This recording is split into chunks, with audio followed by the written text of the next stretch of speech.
होणार आहे, त्यावरून महाराष्ट्रात राजकीय सामना रंगलाय। ठाकरेंच्या शिवसेनेनं या मॅचला कडाडून विरोध केलाय। आज ठाकरेंच्या शिवसेनेकडून राज्यभरामध्ये माझं कुंकू माझा देश आंदोलन करण्यात येणार आहे। दरम्यान यावर काल पत्रकार परिषद घेत उद्धव ठाकरेंनी मोदी सरकार आणि भाजपवर कडाडून हल्ला चढवलाय।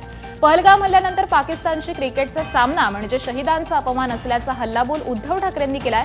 तसंच बाळासाहेब ठाकरेंवर टीका करणाऱ्यांनी औकातीत राहावं असा इशारा देखील त्यांनी दिलाय। तर उद्धव ठाकरे नेमकं काय म्हणालेत पाहूयात। मोठ्या डब्यात सगळ्या जणी सिंदुराच्या पुढ्या त्याच्यात टाकतील आणि हे सगळे डबे राज्यभरातून मोदींना त्यांच्या पंतप्रधान कार्यालयामध्ये नजीकच्या पोस्ट ऑफिस मधनं, कारण त्याच्यात खासगी कुरिअर नेते जात नाही, त्याच्यामुळे ते जे काय अधिकृत मार्ग असेल त्या अधिकृत मार्गाने पंतप्रधान मोदींना हर घर से सिंदूर आता आम्ही पाठवणार आहोत। क्या इसका मतलब ये है कि वो बाला साहब की देशभक्ति पर आशंका ले रहे हैं, सवाल उठा रहे हैं? इतनी उनकी औकात है, इतनी उनकी औकात है क्या बाला साहब की देशभक्ति पर आरोप लगाने की? इतनी औकात है भाजपा की? पहले वो मैं तो कहता हूं औकात में रहे। आणि आज संदर्भातली अधिक माहिती घेऊयात आपले प्रतिनिधी अजय माने यांच्याकडून।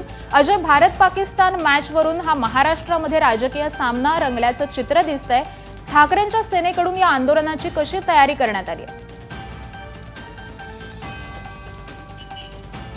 आशिया कप चालू आहे आणि आशिया कप मध्ये अगदी अटीतटीचा सामना म्हणजे भारत पाकिस्तानचा सामना आज होणार आहे।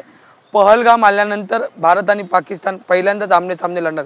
याला कडाडून विरोध जो आहे तो ठाकरेंच्या शिवसेनेकडून केला जातोय। स्वतः उद्धव ठाकरे यांनी पत्रकार परिषद घेतलेली आहे आणि आज राज्यव्यापी आंदोलन जे आहे ते ठाकरेंच्या शिवसेनेकडून आणि विशेषतः महिला रस्त्यावर येऊन जे ती निदर्शने करणार आहेत। खरं तर असं म्हटलं जात आहे की ऑपरेशन सिंदूर अजूनही सुरू आहे आणि दुसरीकडे भारत पाकिस्तान जो आहे तो सामना खेळवला जाणार, त्यामुळे ठाकरेंची शिवसेना आक्रमक झालेली पाहायला मिळते।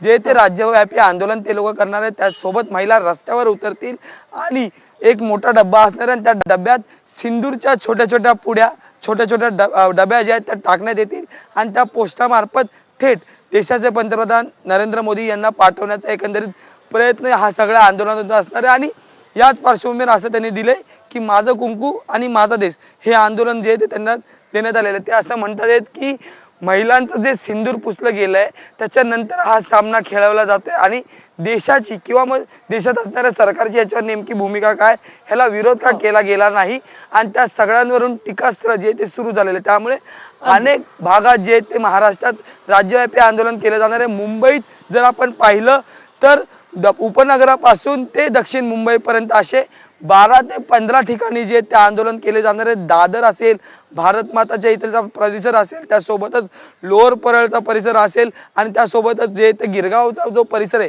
मराठी बहुल वस्ती ज्या ठिकाणी पाहिली जाते त्या ठिकाणी सुद्धा जे ते आंदोलन पार पडणार आहे। त्यामुळे प्रत्येक विभागवाईज जे ते हे आंदोलन पार पडणार आहे। त्यासोबतच राज्यातील अनेक जिल्ह्यांमध्ये ठाकरेंच्या शिवसेनेच्या महिला जे आहेत त्या आज रस्त्यावर पाहायला मिळते। त्यामुळे 10 वाजता या संपूर्ण आंदोलनाला सुरुवात होईल आणि महिला रस्त्यावर उतरून ज्या आहेत त्या